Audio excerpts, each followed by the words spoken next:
So can I get into my Yeah, let's inside hear the thought? That's an inside outside thought. inside Let's hear it. thought. Okay.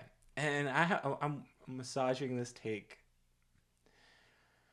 I I am not a Pat Kraft hater, and that's what I want to preempt this conversation with. Gosh, I think you preempt that a couple times already this year. I know, but I just want to make it clear. I just want to make it clear. I have a little bit of annoyance with the repeated implications of people saying, I saw it more publicly this week again, that the Pat Kraft is quote unquote building a monster or creating this incredible athletic program. Penn State was one of the largest athletic programs, very well established by the time Pat Kraft came here. All of the coaches that are currently or having major success, except for one, we'll see what happens with college baseball and Penn State baseball this weekend, were hired by people that aren't Pat Kraft. Most of the recruiting classes that are coming to fruition, that are achieving all of this success, started before Pat Kraft. I'm not saying that Pat Kraft doesn't deserve any credit, because he does. He has made winning his MO, and he is seemingly signing a checkbook left and right, and I think that's great. And he's said that we're gonna try to, going back to our conversation with Matt Brown, we're going to try to uphold and have every single sport possible at Penn State that we can financially support. All of those types of things. That being said, can we give the coaches some credit? Like, and I think that's where my annoyance is, and that's why I'm saying, like, I'm massaging the take, because, like, Katie Shoemaker Colley deserves all of the credit in the world for the run and the team and the year, for multiple reasons, both on and off the court, for what they did. Guy Gadowski, incredible job of literally flipping a switch with his team and seeing it through. And we'll even give James Franklin a credit and a shout out Oh, that's so nice of you. I know, thank you. This is a pro James Franklin podcast for the most part. What I'm saying, I think maybe what I appreciate, and maybe what we should appreciate about Pat Kraft, is his ability not to fire anyone. And I know that sounds Except like, for the women's lacrosse well, coach. well, I thought she was resigning. I don't know. That seems a little murky. But that being said, like, I just think,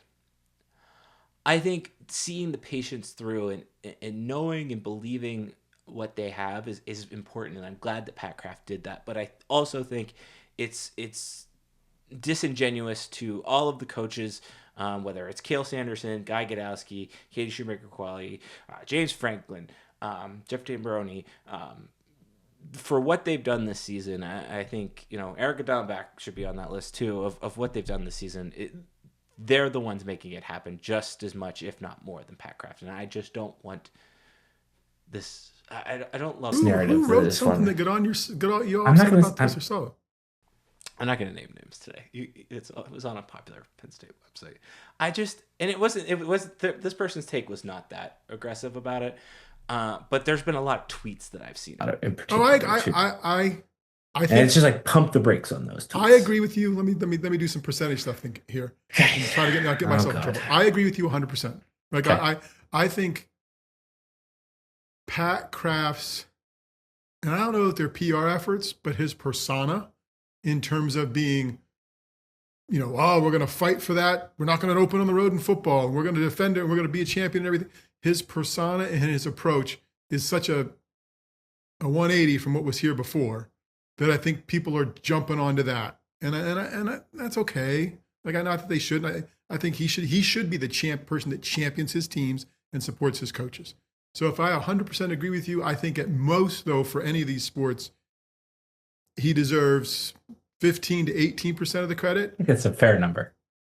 But if that's enough to get you over the hump and get you to the Final Four, okay, right? Like if you're doing 75 or 80% really good and you just need that support, you need the we're going to support you and pay for, I don't know, better travel conditions, or we're going to make sure you have the money to do this.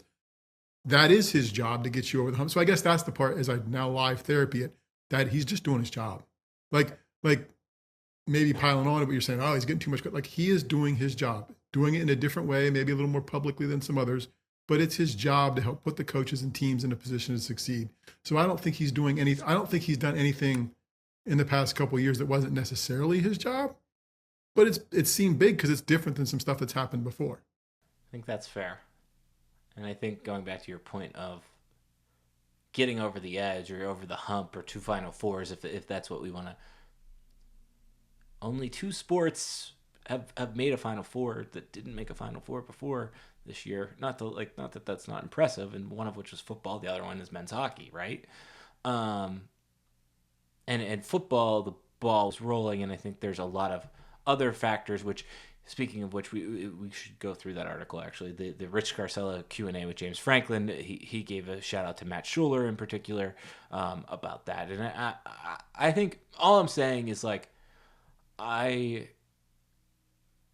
think that the coaches who have been here deserve a lot of credit, and if there are Penn State athletics people that are listening to this podcast, because I think there are a couple, and we're wrong, please let us know. Like tell us. If Pat Kraft is doing something that is propelling Penn State's teams over the edge differently than ever before, I think then it should be noted and celebrated. But I think it's just bizarre to me to celebrate Penn State is becoming a monster or building a monster or Pat Kraft is building a monster when it's an athletic department that has, I don't know if 100, but close to 100 national championships. It's got gold medalists. It's got world champions. It's got, some of the greatest athletes in American sports history. Like it's I don't know. That's fair. And I think it's in football too, right? Like, we're now in a position to do whatever. Well, dude, there were 2 national championships in my lifetime before any of this stuff started. Right. And they were the program that made Eastern football relevant. You could make that argument pretty easily. So, yeah, I hear you. I think there's a rich tradition of athletics, rich tradition of success. I don't think there is a rich tradition of athletic success and whatever else. I do think perhaps you could come to the conclusion that people are saying, oh, look at what the AD is doing. And I do believe he's helping the programs get over the hump and being supportive. And he's especially good at being supportive. So I'm curious, where do you think you'll see him on TV Saturday if you watch the lacrosse match? Sidelines. Okay. I don't mean that to be snarky or smart, but I think, and I do appreciate that he is visual, in that sense. I loved when he got into it with the fan in Wisconsin when Drew Aller was hurt. Like I do want that guy on my side, so to speak.